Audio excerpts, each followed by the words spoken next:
अब हम एक एक करके जानेंगे कि चुंबक के गुण क्या क्या होते हैं। तो चुंबक का जो पहला गुण है वो है दैशिक गुण। क्या है बच्चों? दैशिक गुण है। चुंबक का पहला गुण जो है वो दैशिक गुण होता है। जैसे कि चुंबक को जब भी आप एक स्वतंत्रता पूर्वक अगर आप चुंबक को एक धागे में बांधकर लटकाते हैं तो चुंबक सदैव उत्तर दक्षिण दिशा में ही ठहरता है। आप देख सकते हैं इस बार मैग्नेट में उत्तर दक्षिण की दिशा भी चिन्हित है। और जब मैं इसको स्वतंत्रता पूर्वक एक धागे में बांध करके लटकाती हूँ तो कुछ समय के पश्चात हम ये देखेंगे कि जो हमारा ये मैग्नेट है या चुंबक है ये उत्तर दक्षिण की दिशा में ही जाकर के रुक रहा है।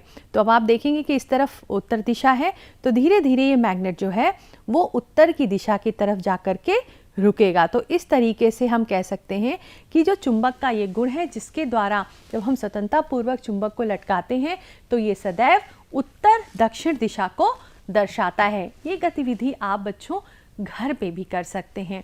घर पे भी अगर आपके घर में चुंबक है तो चुंबक को एक धागे से बांध करके जब आप लटकाएंगे तो आप देखेंगे कि ये सदैव उत्तर दक्षिण की दिशा में ही ठहरता है और ये बड़ा ही उपयोगी भी है। और बच्चे तो कई बार अपने घरों में चुंबक से खेलते हुए दिखाई देते हैं। बच्चों को चुंबक बहुत पसंद है।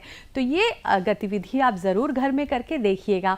अगर आपके पास चुंबक है तो आप उसे एक धागे से बांधकर लटकाकर देखिएगा और तब जानिएंगे कि ये जब आप स्वतंत्रता पूर्वक चुंबक को लटकाते हैं तो वो सदैव उत्तर दक्षिण की दिशा में ही आकर ठहरता है। इसी कारण इसे चुंबक का दैशिक गुण कहा जाता है। क्या कहा जाता है? चुंबक का दैशिक गुण।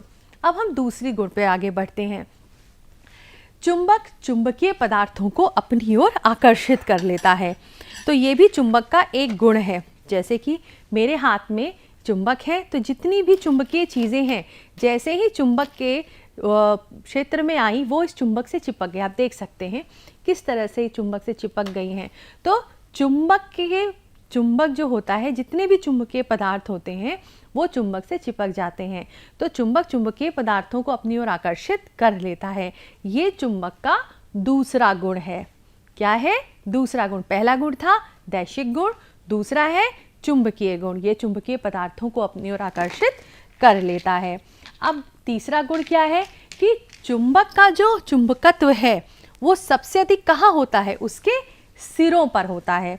इसको भी हम एक गतिविधि द्वारा समझ सकते हैं कि चुंबक का जो चुंबकत्व का जो प्रभाव होता है वो इसके सिरों पर सबसे अधिक होता है। अभी आपको मैंने दिखाया भी था कि अगर मैं चुंबक के सामने चुंबकीय पदार्थ रख रही हूँ, चुंबकीय वस्तुएं रख रही हूँ तो ज़्यादातर जो वस्तुएं हैं वो इसके कहाँ पर चिपकी हुई हैं? इसके किनारे पर चिपकी हुई हैं। जबकि मध्य में आप देखेंगे कि ज़्यादातर कुछ नहीं चिपका है।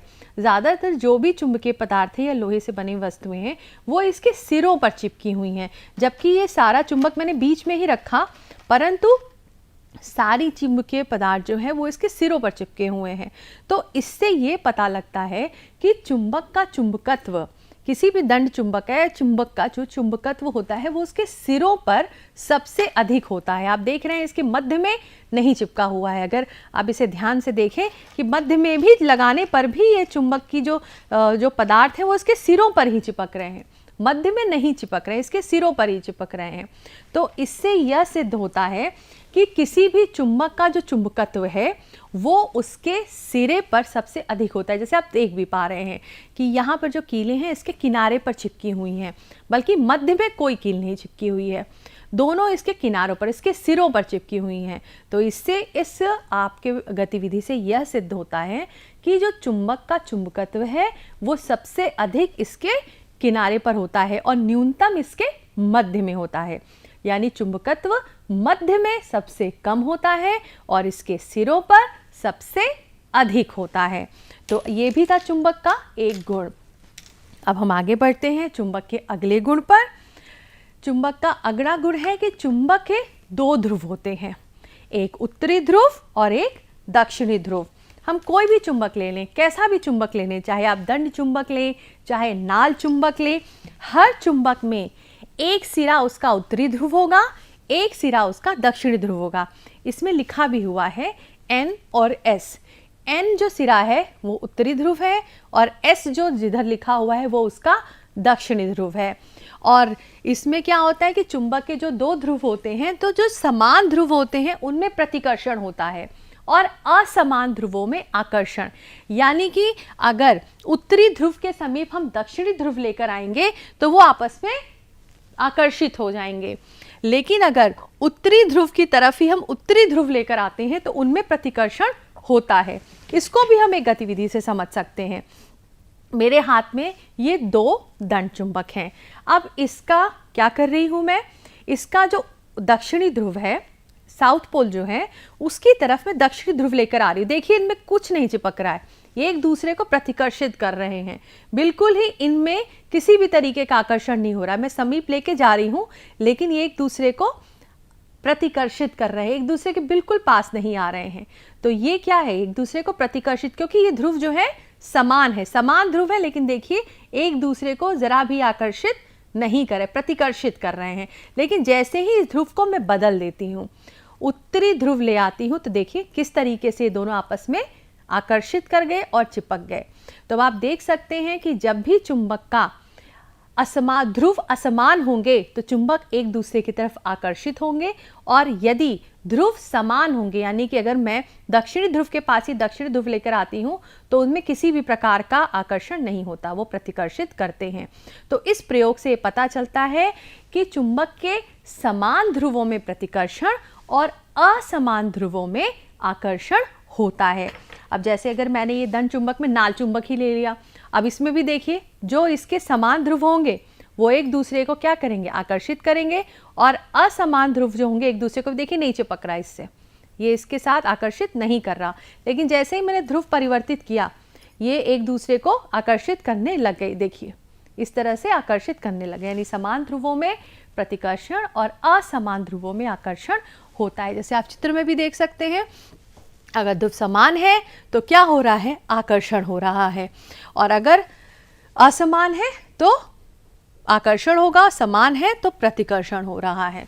और सदैव ध्रुवों में दो ध्रुव होते हैं, कोई भी चुंबक होगा उसमें दो ध्रुव होंगे, एक उत्तरी ध्रुव और एक दक्षिणी ध्रुव।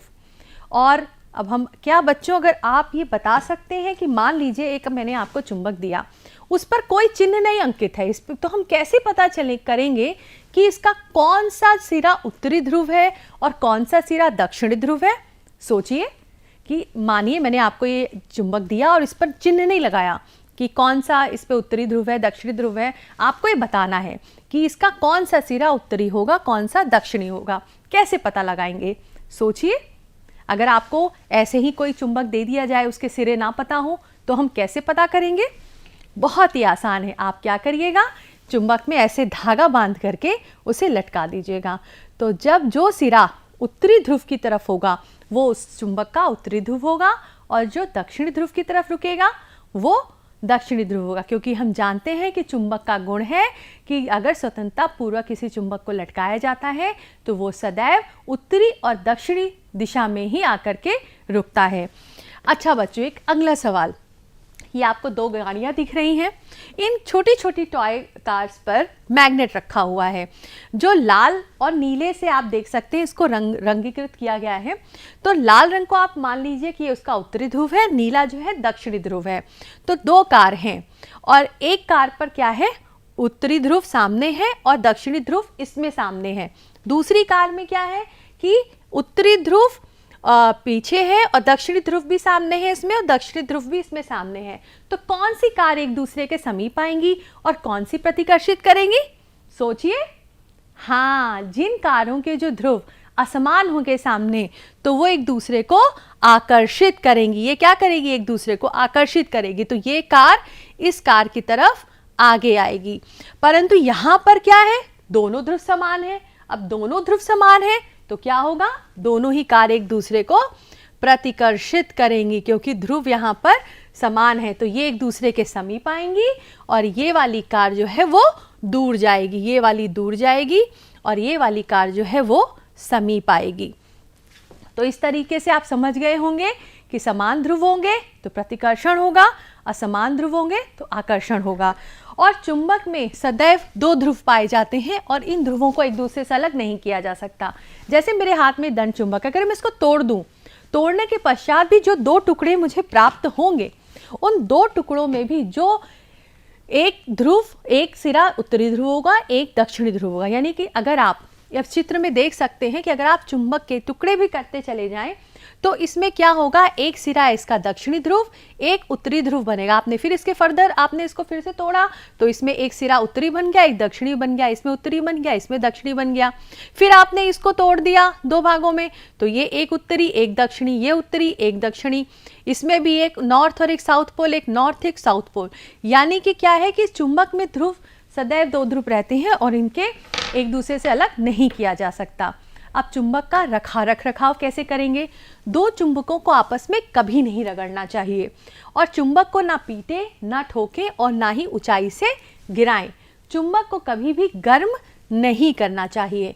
पास पास रखे चुंबकों को समान ध्रुवों को साथ साथ नहीं रखना चाहिए और नाल चुंबक के रखरखाव के लिए ध्रुवों के संपर्क में लोहे का टुकड़ा रखना चाहिए। जैसे आप इस चित्र में देख सकते हैं कि ये दो आपके चुंबक हैं और उसके बाद जो है ये जो है इनको आप बीच में एक जो है लकड़ी का टुकड़ा रखा गया है और उसके बाद इनको रख रखाव इस तरह से इनका रखा गया है कि नाल चुंबक के ध्रुव होते हैं उनके संपर्क में एक लोहे का टुकड़ा रख देना चाहिए जिससे कि उसका चुंबकत्व लंबे समय तक बना रहता है। अब चुंबक का उपयोग कहाँ कहाँ होता है बच्चों? लोहे के कण से अगर कोई मिश्रण है जिसमें लोहे के कण है और कई सारी चीज़ों का मिश्रण है तो अगर हमें लोहे के कण निकालने हो तो हम क्या करते हैं, बड़े बड़े चुंबकों का प्रयोग किया जाता है। उसकी सहायता से हम चुंबक जो है उस मिश्रण में से जो चुंबक होता है वो लोहे के टुकड़ों को अलग कर लेता है। तो एक तो ये उपयोग हो गया। दूसरा, अगर मान लीजिए कोई बर्तन है जो लोहे का बना हुआ है और कुछ स्टील के बने हुए हैं तो जो लोहे के बर्तन होंगे उसका पता हम चुंबक की सहायता से आसानी से लगा सकते हैं। तो स्टील और लोहे के बने हुए बर्तनों का भी पता लगाने के लिए हम चुंबक का उपयोग कर लेते हैं। और चुंबक की सहायता से मोटरसाइकिल, स्कूटर, मोटर कार में जो डायनमो का निर्माण होता है वो चुंबक की सहायता से ही किया जाता है। और चुंबकीय कंपास की सहायता से हम दिशा का पता लगा सकते हैं। यानी चुंबकीय कंपास जो है वो उसका पता लगाने में, दिशा का पता लगाने में इसका उपयोग करते हैं।